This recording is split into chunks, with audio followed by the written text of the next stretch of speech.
Joining us now, Dr. Paul Offit. He heads the Vaccine Education Center at the Children's Hospital of Philadelphia. He's also on the FDA Vaccine Advisory Committee. Dr. Offit, thanks so much for joining us. What's your reaction to the White House decision to pull Dr. Weldon's nomination?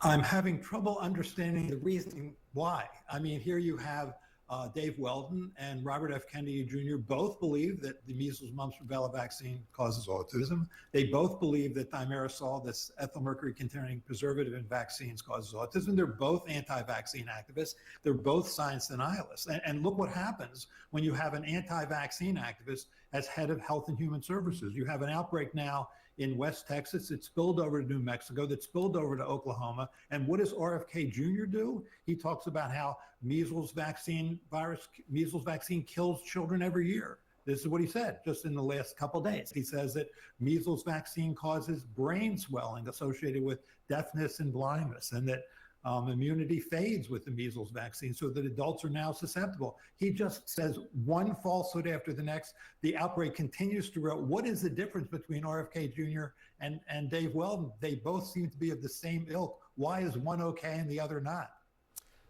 You know, Dr. Offit, back in 2016, Weldon appeared in an anti-vaccine movie, and we got a clip of that. I want to play a portion of that. Watch this.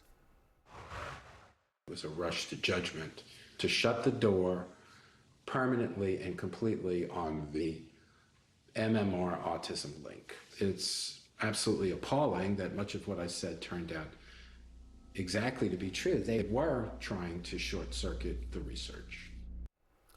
That's a false claim that vaccines cause autism, and it's certainly been widely debunked by scientists and doctors across the country. You work extensively with vaccines in children. What goes through your mind when you hear something like that?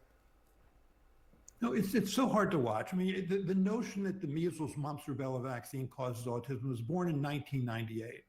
And reasonably, the academic and medical community responded by doing the kinds of studies to answer the question, were you at greater risk of getting autism if you've gotten the vaccine or not? That study has been done over and over again in 7 countries on 3 continents. There's been at least 15 studies that have shown the same thing. You're not at greater risk. Why in 2016, after many of those studies had been completed, Dave Weldon didn't believe it is something I don't understand. And why Robert F. Kennedy Jr. continues not to believe it. As he said during his confirmation hearings, he refused to say that vaccines don't cause autism, and now wants to do yet another study looking at whether or not they do, which is just a waste of money in an administration, presumably, that's trying to save money. Who do you think President Trump might pick now, Dr. Offit?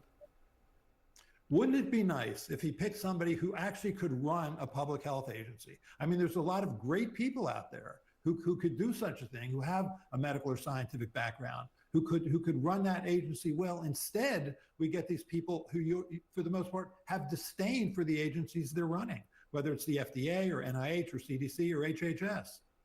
It would be good if he picked someone who had some experience in the CDC and NIH and these other critically important agencies. Dr. Paul Offit, as usual, thank you very much for joining us.